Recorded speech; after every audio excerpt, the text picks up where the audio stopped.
To the lost souls, the disintegrated spirits, the wanderers, the dreamers, and the seekers, welcome to the Embodied Podcast. I'm your host, Dr. Danielle McGinnis. Our work in this podcast will be to foster healing, transformation, self-expression, creativity, and the development of consciousness. So with our intentions grounded firmly, let's settle in and do some integration work.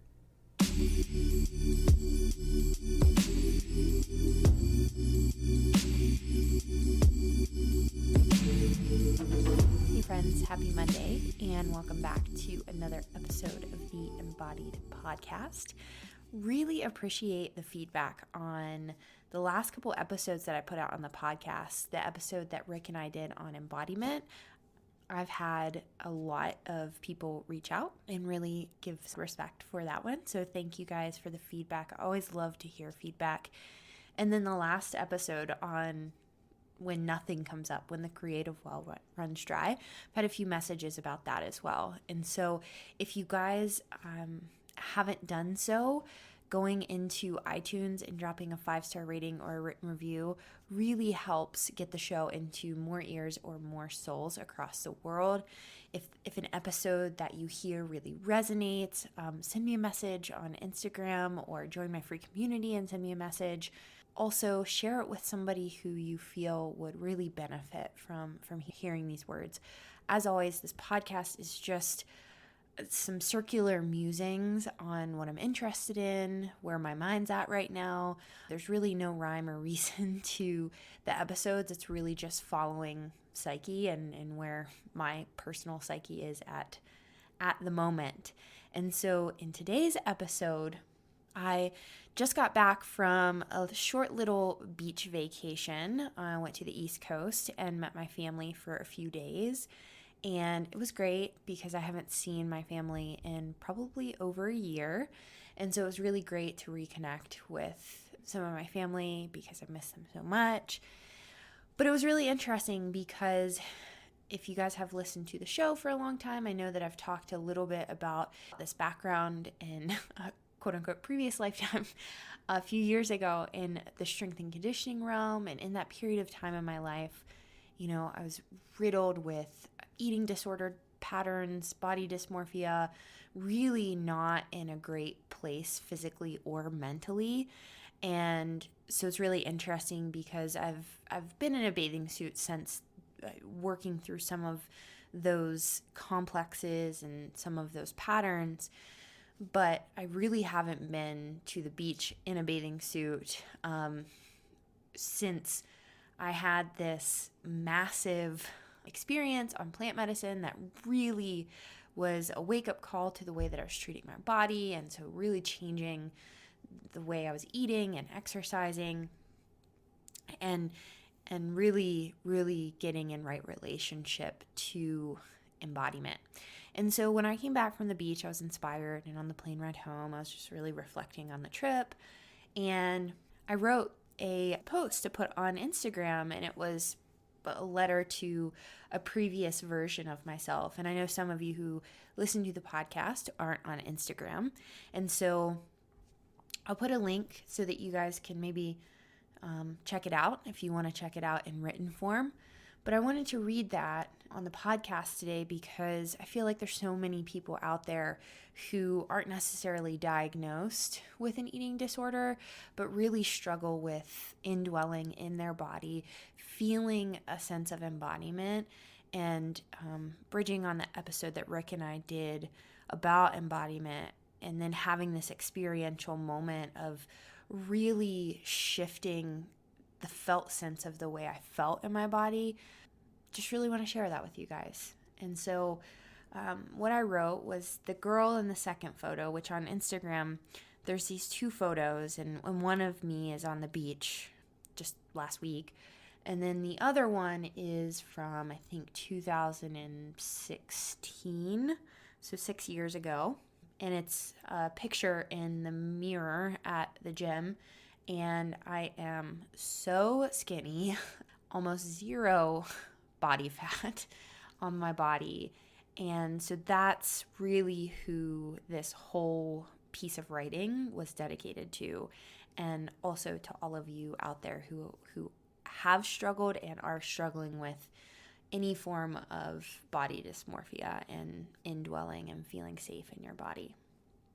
So this girl in the second photo would have been terrified if she knew that she would look like this, present moment me, in 6 years. She was scared to inhabit a body that was not compulsively controlled, monitored, restricted, and chronically punished. The spontaneity that comes with consciously feeling in your body would have evoked so much terror, it would have been too much to handle.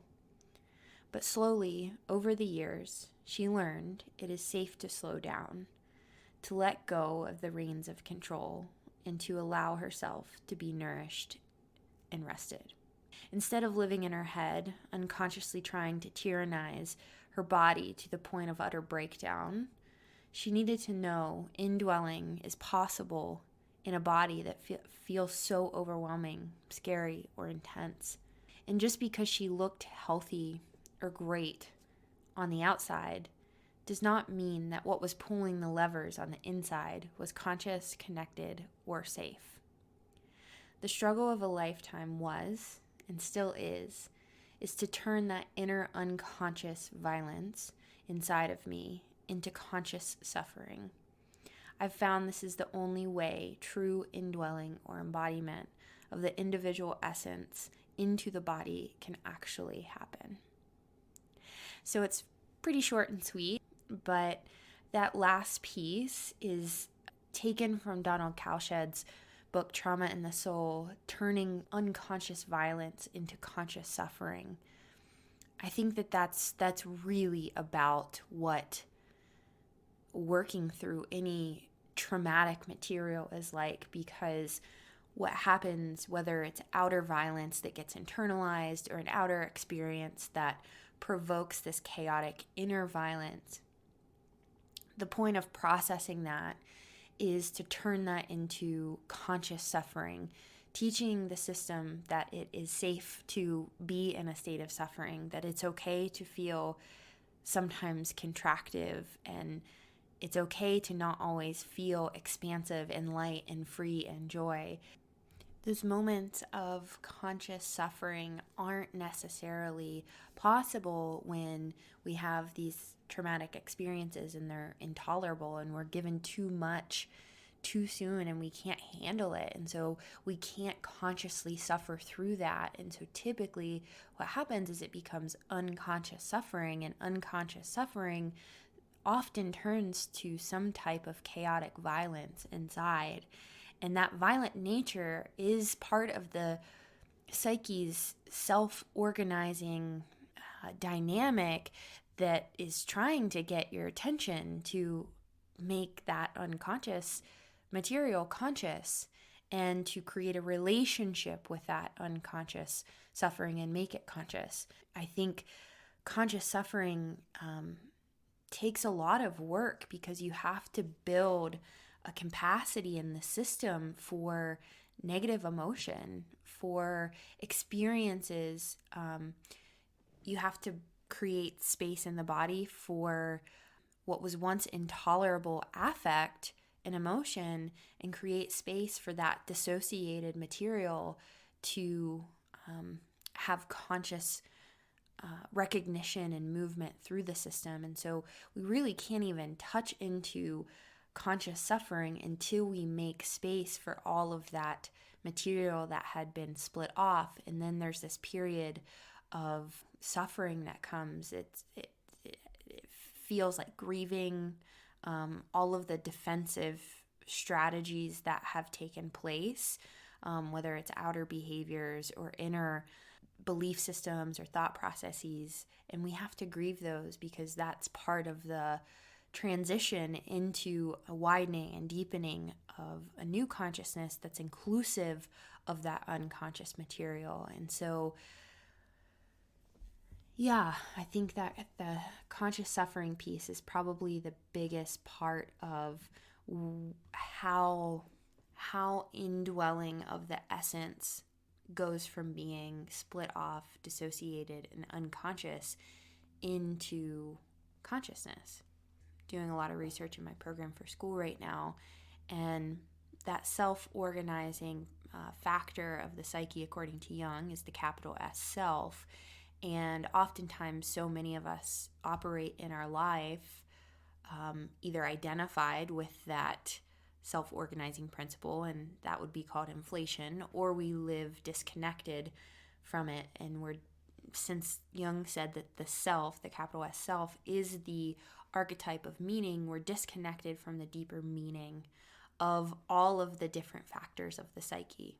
So if the self is the organizing factor of the psyche and we're split off from that, our tiny little fragmented center of consciousness, the ego, is trying to get through life without meaning, and that can happen, but that comes at a cost of having a pretty fragmented and chopped up inner experience. And we're disconnected from the self-organizing factor of that, even though it is happening. Even if it's happening in chaotic ways and violent ways, like I said, that's happening to get your attention. But if we're disconnected from that, that can be so overwhelming. And that's this girl in the second photo on my Instagram post. That is exactly where I was. I was disconnected from a self-organizing principle, and so I became the self-organizing principle. I became the one controlling, monitoring, restricting, punishing. And I wouldn't fully say that that was me. I would say that the ego was identified with a tyrannical complex of the unconscious. If I were to actually psychodynamically break that down, I wouldn't say it was all me, but I was possessed by unconscious instinctual factors. And I think that this happens a lot in a lot of patterns like this. And it becomes really terrifying when it's the time to make that conscious. Oftentimes, it takes a falling apart. Again, I think Hillman said this at one point, but my professor, it was quoting him. He said, you fall apart for the sake of the parts. And so if you're falling apart, it's about creating a dialogue and a relationship between those parts and the greater self-organizing structure of the psyche, the capital S self. It's the God image. It's the religious, mystical center of being itself. When we're falling apart, that is our call, is to create a relationship with. It's to let go of egoic control and to create a relationship with that which is unknown and greater than your little tiny subjective sense of self, and allowing other people into that process too was a hard part for me. Asking for help, because that would imply a certain level of perceived weakness from my ego at the time, meaning that I wasn't controlling, monitoring, restricting enough, that I couldn't hold it all together. And of course I couldn't. And so for me, asking for help and getting help in reconnecting with this deeper unconscious substratum of being was the best decision that I ever made. And that version of me that is restricted and starving and almost emaciated in this picture, I wish that she knew back then how much she deserved the help that she got and how much she deserves to be, again, rested and nourished and taken care of and loved. And for a lot of us, I think that's the hardest part, is feeling as if we're worthy of that and we're deserving of that. And if no one has told you today, you certainly are. That just because you're a little lost or feeling a little broken doesn't mean that that's a final sentence. That's not a period. That's a incredible introduction to a beautiful story that could unfold. And so sharing this little piece of my addictive, restrictive patterns hopefully might shed a little ripple for any of you out there struggling with something similar.